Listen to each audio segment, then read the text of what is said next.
Hello streamers! Welcome back to M-Stream. Ating muling balikan ang isa na namang pelikula na puno ng Minions! Ating pag-usapan ang iba't ibang detalye na nalagpasan mo sa pelikulang Despicable Me 3.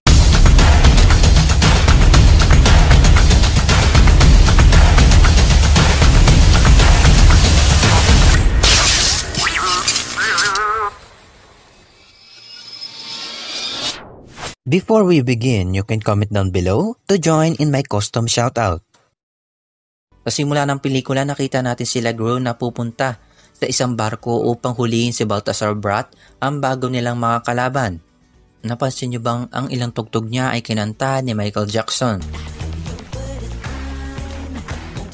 At alam niyo ba ang ngalan ng barkong ito ay may bukod pang pelikula kung saan ito ay lumubog? Ang pamagat ng pelikula ay Poseidon.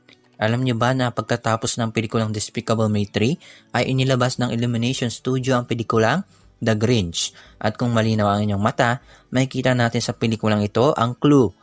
Sino nakalagay sa damit ni Margot? Walang iba kundi ang The Grinch. At dahil kaparte ng Universal Studio ang Illumination, makikita natin ang ilan sa mga reference na pasikretong inilagay nila dito. Gaya na lang ng fast car driver na maaaring tumutukoy sa Fast and Furious movies. Narito ang poster ng Onions na maaaring reference sa pelikulang Minions. Ang poster na Sing na reference sa pelikulang Sing. Makikilala natin dito ang isa sa mga Minions na si Mel. Makikita natin na may suot siyang sombrero na ang nakalagay ay I Heart Gru. At matapos ang pelikula, makikita natin na ang nakalagay sa sombrero niya ay I Heart Drew.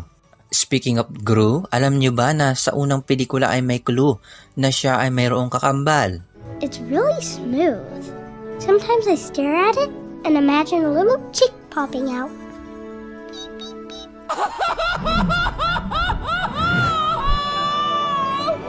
Si Gru at Drew ay binusesa ni Steve Carell. Kahit na sila ay magkaiba ng kulay o ugali, parehas silang gagawin ng lahat para lang maprotektahan ang kanilang pamilya. Brat has the girls! Alam naman natin na simula pa lang sumama na sa iba't ibang kalokohan ang mga Minions, pero kung mapapansin nyo ang eksenang ito, makikita natin ang dalawang clownfish at biglang nasagasaan ng mga Minions ang isa sa kanila. Sa tingin ng iba, random fish ito. Malay ba natin baka si Nemo o Marlin ito? Natatandaan nyo ba ang linyang ito? It was so fluffy!